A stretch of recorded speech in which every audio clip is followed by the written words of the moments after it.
ఇప్పటి వరకు power star Pawan Kalyan సినిమాలతో స్టార్ హీరోగా ఎదిగి మంచి గుర్తింపును సంపాదించుకున్నాడు. ఇక ఇప్పుడు మాత్రం రాజకీయంగా కూడా తనకంటూ మంచి పేరు ప్రఖ్యాతులను ఏర్పాటు చేసుకున్నాడు.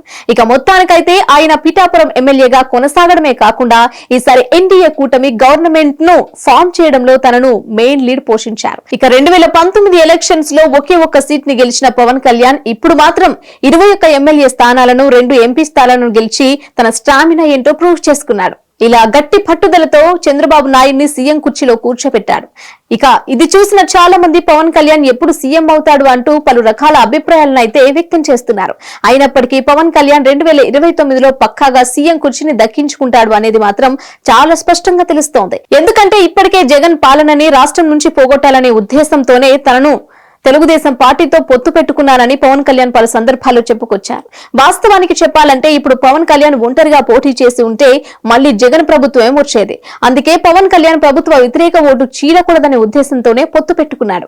ఇక జగన్ సీఎం పదవి నుంచి తప్పుకుంటేనే రాష్ట్రం బాగుంటుందని ఆయన్ను తప్పించి చంద్రబాబును సీఎం చేసే కార్యక్రమాన్ని చేపట్టాడు.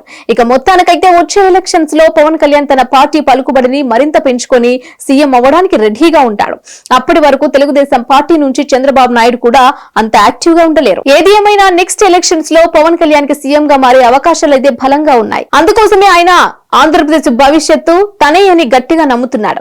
ఇక ఆ కారణంగానే తాను ఈ 5 ఏళ్లలో మంచి పనులు చేసి జనం మెప్పు పొందాలని చూస్తున్నాడు. ఇక ఆంధ్రప్రదేశ్ జనాలు కూడా పవన్ కళ్యాణ్ ఒకసారి సీఎం అయితే చూడాలని అనుకుంటున్నారు.